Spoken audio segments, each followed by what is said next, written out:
Hello friends, welcome to your channel Bio Students by Akash Kumar. Today we are going to learn the chapter 5 of class 11th, Morphology of Flowering Plants. Morphology means external appearance of flowering plant. Flowering plant का बाहर से हमें देखने में क्या structure है, क्या appearance कैसे दिख रहा है, वो सब इस चैप्टर में पढ़ना है. Let's start. The wide range in the structure of higher plants will never fail to fascinate us. जो बहुत बड़ा रेंज है हायर प्लांट्स के स्ट्रक्चर का, वे हमें कभी चकित करने से नहीं चूकता है. Even though the angiosperm shows such a large variety in external structure और मॉर्फोलॉजी, यानी कि एक्सटर्नल स्ट्रक्चर को क्या है मॉर्फोलॉजी के वर्ड से भी हम लोग डिनोट करते हैं.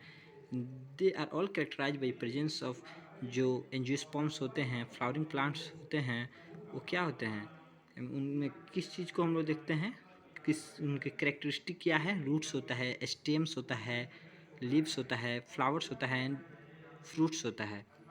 In chapters 2 and 3, we talked about classification of plant based on morphological and other characteristics. For any successful attempt at classification and understanding any higher plants, we need to know standard technical terms and standard definition. एक successful प्रयास के लिए किसके classifications और उसको समझने के लिए हायर प्लांट्स यानी कि बड़े कैटेगरी के जो पौधे हैं उनको समझने के लिए हम लोग को क्या चाहिए, स्टैंडर्ड टेक्निकल टर्म्स चाहिए कुछ, जो कि हम किसी चीज़ को किस टर्म से समझें, बोल उसको सूचित करें, उसका डिफिनीसन चाहिए. We also need to know about the possible variations in different parts. अलग अलग पार्ट में हम लोग को ये भी जानना है क्या क्या वेरिएशंस आता है. Found as adaptation of the plants to their environment, उनके मतलब रहने की जगह में उनको मतलब ढलने के लिए क्या क्या उनमें एडेप्टेशन, क्या क्या मतलब उनमें चेंजेज आया है.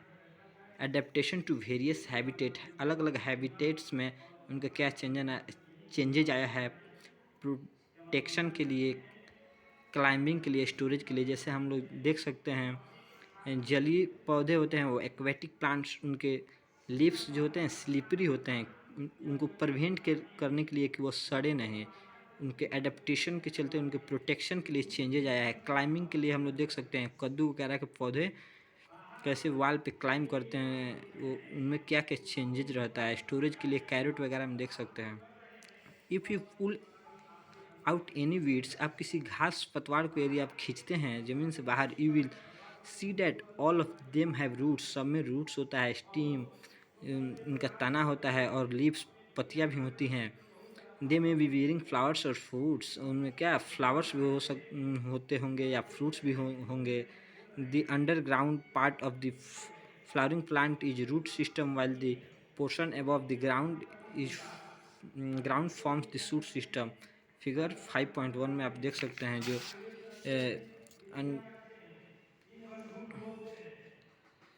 जो अंडरग्राउंड पार्ट्स है वो क्या बना रहा है, रूट सिस्टम, और जो ग्राउंड से ऊपर का पार्ट है वो शूट सिस्टम बना रहा है. लीव्स, स्टेम, फ्रूट, फ्लावर वगैरह शूट सिस्टम बनाता है.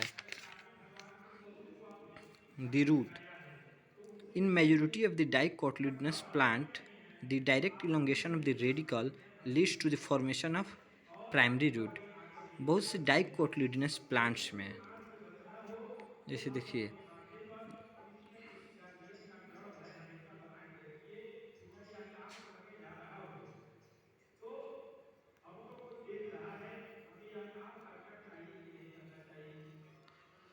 ये हो गया डाइकोटिलेडोन्स.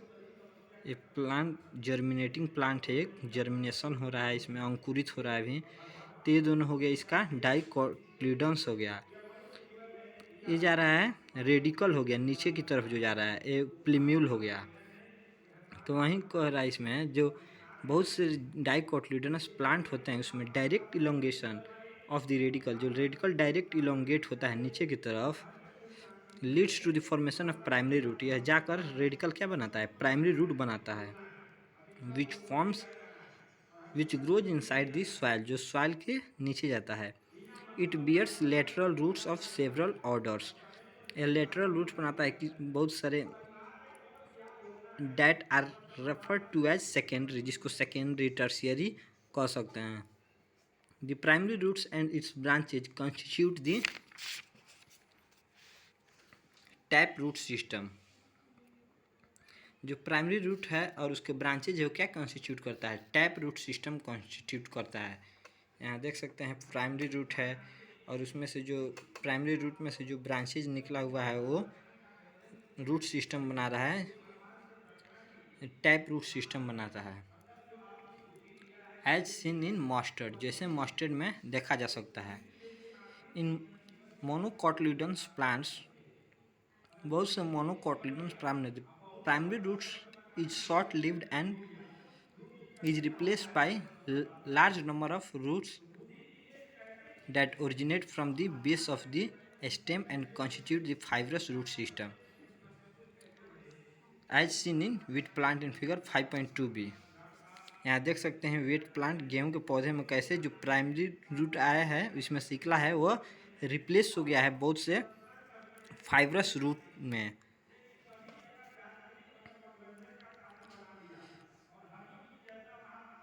इन सम प्लांटेड लाइक ग्रासेज में, मॉन्स्ट्रा में एंड दी बनियान ट्री, और बरगद के पेड़ों में the root arises from the parts of the plant other than the radicle, जो वहाँ रेडिकल से निकल रहा था तो रेडिकल से ना निकल कर कहाँ से आ जाएगा, अदर पार्ट्स यानी कि इस स्टेम से आ जाएगा। अगर रूट आकर नीचे ब्रांचिंग होकर जब ग्राउंड पर आ जाता है तो एडवेंटियस रूट्स हो जाता है। इसमें आप लोग देख सकते हैं एडवेंटियस रूट। बनियान ट्री बरगद के पेड़ों में आप लोग गांव में देखे होंगे। The main function of the root system are absorption of water and minerals, यह रूट सिस्टम है इसका मेन फंक्शन क्या होता है, absorption of waters and minerals, ground से वाटर कैसे ले मिनरल्स को एब्जॉर्ब करता है। Providing anchorage to the plant part, या प्लांट के जो अदर पार्ट्स हैं इसको एनकोरेज यानी कि इससे ग्राउंड से बांधे होता है, मतलब इसको यहाँ पे फिक्स करने का एक काम करता है root. Storing reserve food materials को स्टोर करके रखता है। Synthesis of plant growth regulator यानी कि एब्सिसिक एसिड, जिब्रेलियन, साइटोकाइनिन्स वगैरह का सिंथेसिस भी करता है यानी कि उसे भी प्रोड्यूस करता है। Thanks, next part will be covered in the next lecture.